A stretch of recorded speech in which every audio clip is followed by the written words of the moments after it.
A man walks into a martial arts school in Los Angeles, Chinatown, on a summer afternoon in 1967. He is 23 years old. He is 6 feet tall. He weighs 195 pounds of pure muscle. He is wearing a white karate gi with a black belt tied perfectly around his waist. He has just won his 56th consecutive karate match. He is the national champion, the most dominant force in American karate. His name is Joe Louis, and he is here because he has heard about an instructor who claims to teach something different, something revolutionary, something that challenges everything traditional martial arts teaches. He has come to prove that instructor wrong. Los Angeles, California, summer 1967. Bruce Lee's Junfan Gung Fu Institute sits on the second floor of a building in Chinatown. The space is small, maybe 30 feet by 40 feet, wooden floor, white walls. No air conditioning, just open windows letting in the warm California air. This is not a commercial gym with modern equipment and mirrors. This is a traditional training space, functional, simple, focused entirely on learning. Bruce Lee is 26 years old. He has been teaching in this location for 2 years. His student base is small but dedicated. Actors mostly, writers, people from Hollywood who heard about this Chinese instructor with revolutionary ideas about martial arts, about fighting, about what works in real combat versus what looks good in demonstrations. This afternoon Bruce is teaching a private class, 15 students. They are working on basic Wing Chun principles, centerline theory, economy of motion, direct attack. Bruce demonstrates a technique, simple straight punch, no winding up, no chambering, just explosive release from ready position. The movement is so fast, it appears the hand teleports from rest to target. The students try to replicate it. Most cannot. The speed is unnatural, the acceleration impossible for normal humans. Joe Louis enters during this demonstration. He does not announce himself, just walks in, sits against the back wall, watches. He is here to evaluate, to see if Bruce Lee is real, or just another martial arts instructor selling mysticism to Hollywood people who do not know better. Bruce notices him immediately, recognizes him. Everyone in martial arts knows Joe Louis, the karate champion, the undefeated fighter, the man who dominates every tournament he enters. Bruce nods acknowledgement, continues teaching, does not alter his instruction because a famous fighter is watching. For 20 minutes Joe Louis observes. He sees Bruce demonstrate techniques that look impressive, fast, precise, different from traditional karate. But Joe has seen many demonstrations, many masters showing techniques that look good in controlled settings, but do not work when someone actually resists. When someone actually tries to hit back, he remains skeptical. After Bruce finishes a demonstration of intercepting attacks, Joe speaks. His voice carries across the room, not aggressive, but confident. The confidence of someone who has proven himself 56 times in actual competition. Joe says, "That looks very impressive for demonstration purposes. Very fast, very clean, but I would be interested to see how those techniques work against someone who is actually fast, against real competition speed, against someone who fights for real." The room goes quiet. The 15 students look at Bruce, then at Joe, then back to Bruce. This is a challenge, politely stated, but unmistakable. Joe Louis, national karate champion, is questioning whether Bruce Lee's techniques work against real fighters. Bruce looks at Joe, no anger in his expression, no offense taken, just calm assessment. He says, "You believe you are fast?" Joe nods, says, "I am faster than anyone I have competed against. 56 matches, 56 victories. My speed is why I win. Opponents cannot handle my combinations, cannot react to my attacks. I am the fastest karate fighter in America. Bruce says, would you like to test your speed against different techniques, against what I teach? Joe stands, says, yes, I would. I want to see if your kung fu works against real karate speed. Bruce walks to the center of the room, says, I will make you an offer. Attack me with your best techniques, full speed, maximum effort, your championship combinations, everything that won you 56 fights. I will not counterattack. I will only defend, only show you why your understanding of speed is incomplete. Joe removes his guy jacket. He is wearing a white t-shirt underneath, muscular, powerful. He walks to face Bruce, says, you will not counterattack? Bruce says, I will show you something more important than counterattacking. I will show you the difference between moving fast and being fast. They face each other, 3 feet apart. The 15 students move to the edges of the room, creating space, creating an arena. Everyone knows something important is about to happen. Joe Louis, the undefeated champion, testing himself against Bruce Lee, the revolutionary instructor. Bruce sets a simple stance. Feet shoulder-width apart. Hands up, but relaxed. No traditional kung fu posture. Just ready position. Natural. Efficient. Joe sets his competition stance. Perfect form. Everything his sensei taught him. Everything that won championships. He is ready. Confident. He is about to show this Hollywood kung fu instructor what real karate speed looks like. Bruce says, begin whenever you are ready. Joe does not hesitate. He launches his favorite combination. Jab, reverse punch, front kick. This combination has won him dozens of matches. It is fast, proven, effective. His jab shoots out. Fast. Championship speed. Aimed at Bruce's face. Bruce is not there. Not because he moved backward. Not because he ducked. Just not there. The jab passes through empty space where Bruce's head was a fraction of a second ago. Bruce has shifted minimally, maybe 2 inches. Just enough. The punch misses. Joe's reverse punch follows immediately. His best punch, his knockout punch. The one that ended fights. Aimed at Bruce's solar plexus. Perfect technique. Maximum speed. Bruce's hand intercepts it, not blocking, just touching Joe's wrist. Light contact, redirecting the punch's trajectory past Bruce's body. Joe's power goes nowhere. His technique becomes useless.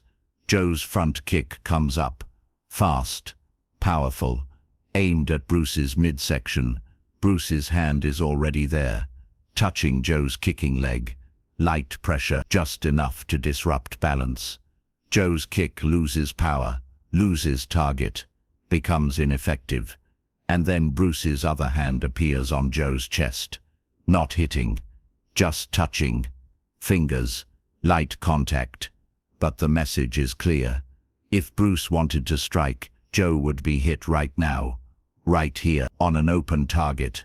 Joe cannot defend because his own attack left him exposed. Joe resets. His eyes are wider now. That was not what he expected. He tries again. Different combination. Hook punch. Roundhouse kick. Spinning back fist. Championship level techniques. Tournament proven. Maximum speed and power. None of them land.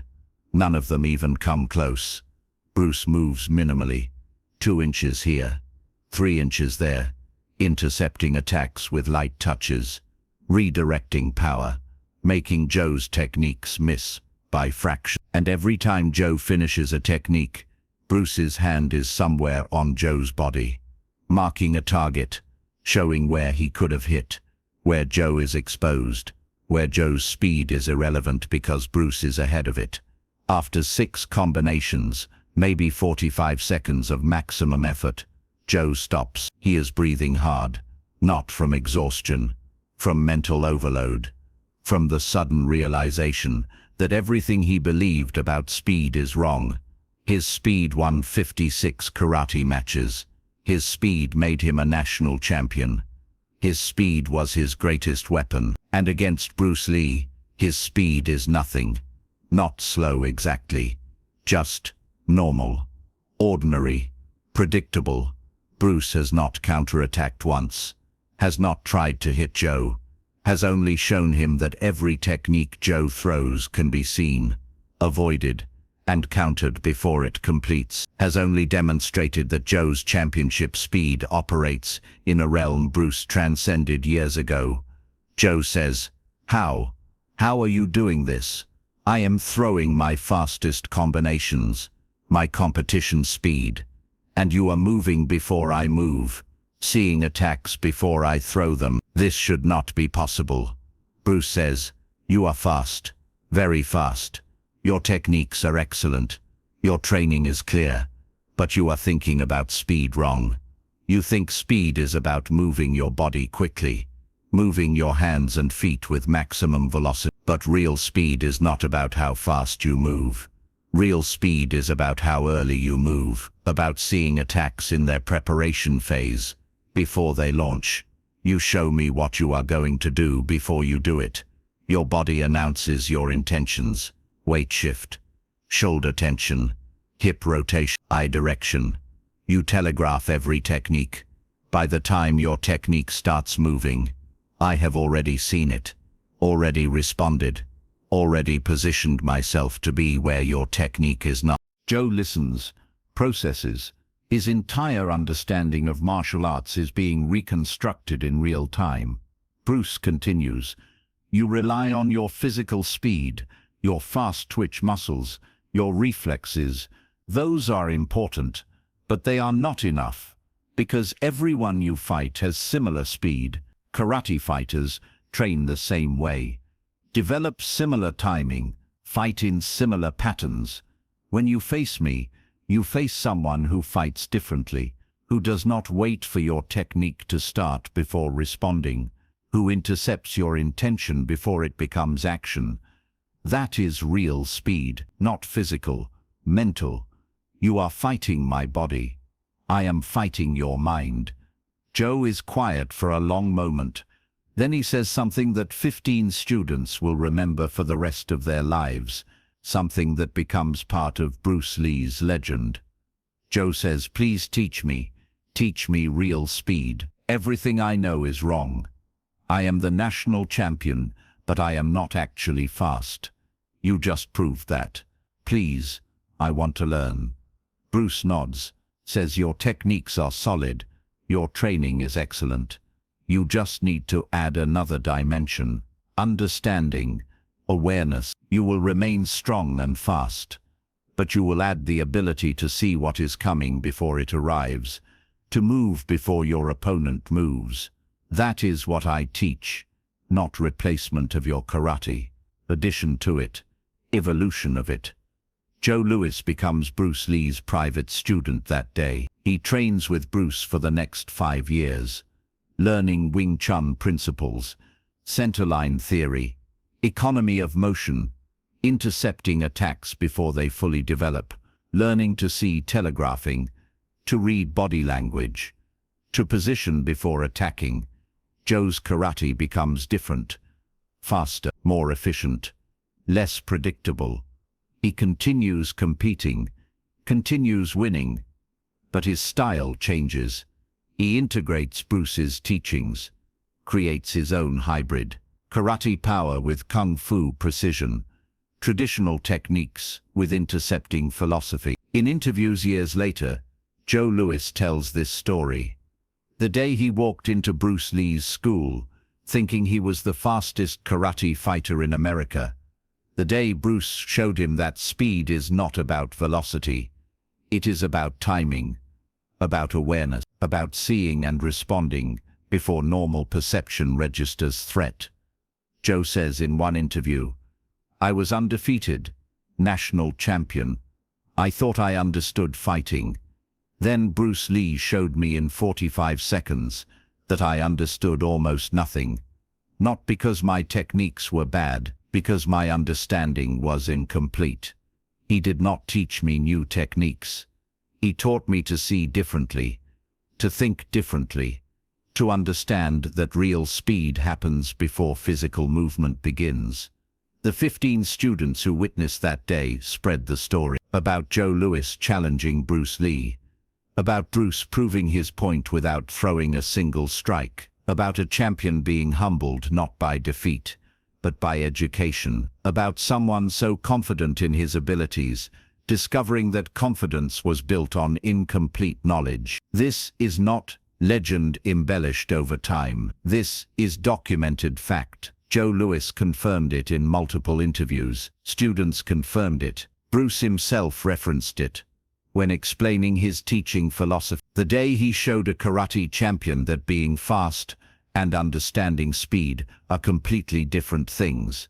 45 seconds that changed a career, that created a student from a challenger, that proved Bruce Lee's philosophy was not theory, was not mysticism, was practical, demonstrable, provable reality. The kind of reality that makes a 56-fight undefeated champion say, "Please teach me." That is the difference between good and legendary. Good defeats opponents. Legendary transforms them. Bruce Lee did not defeat Joe Louis that day. He educated him, showed him a dimension of martial arts he had never considered, made him better, made him understand that mastery is not about being unbeatable. It is about being teachable, about recognizing when someone shows you something beyond your current understanding, and having the courage to say, "I need to learn this." Joe Louis had that courage. He walked in as a champion, he left as a student, and in that transformation became something greater than either. A fighter who combined championship-proven techniques with transcendent understanding, who took what he knew and added what Bruce showed him, who became living proof that traditional and revolutionary can coexist, can enhance each other, can create something neither could achieve alone. 45 seconds, one challenge, 0 counterattacks, complete transformation. That is what happened when Joe Louis met Bruce Lee, when confidence met mastery, when speed met understanding, when someone good enough to win 56 fights met someone good enough to show him winning is not the same as knowing.